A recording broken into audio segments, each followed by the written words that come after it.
What do you do in an emergency if you have medical needs?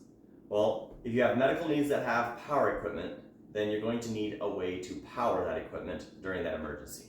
So I want to talk a little bit about some of those needs and how to get over them. First, if you don't know what the needs of your equipment is, you can always call the manufacturer. Most of them have the number listed on them. This one for sure does. And I can call up that manufacturer and I can ask them, what kind of power requirements does my stuff need? We have a son with cystic fibrosis, and because we have thought about this, we realized that, hey, if we had a power outage, he's not going to be able to get the treatment he needs, and he needs it every day, twice a day. I'm just going to show you two pieces of equipment that he uses every day and what their power needs are and how we make sure we're meeting those needs. You can use a gas or a battery generator. We chose to use a battery generator, and we chose to charge it with a solar panel, which I have back here. First and most important thing you need to find out from the manufacturer is if your equipment needs a true sine wave or it can use a synthesized sine wave. Since our equipment didn't care and it can use either one, this cheaper version of a generator was one that we could use.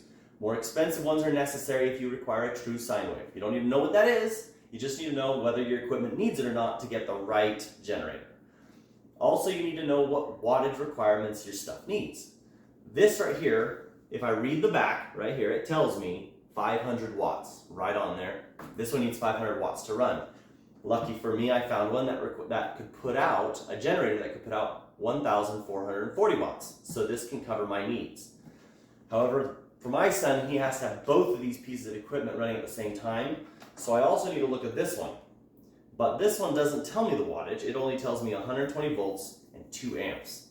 Well, to find the wattage, it's really easy. I just multiply those two numbers together. 120 volts times 2 amps is 240 watts. So this one requires 240, this one requires 500, and so this one can still cover both at the same time. Now this battery was able to do both pieces of equipment for 2 full days, but when we charged it, it took a full day to charge this battery. So he can't go a day without his equipment, so we bought 2 of these batteries so that one can be charging while one is being used. It's important to always be thinking, what are my backups of my backups? So we have 2 batteries, so that's good backup of a backup, although he needs both in order to continuously use his treatment. So at some point I do want to get a gas generator, which we don't have at the moment, but once we have a chance, we'll get that. He has other medical equipment that we have not tested out on this, so we need to do that, because it's always good to test out and make sure that your equipment works with your generator. It's important to run that test before an emergency happens.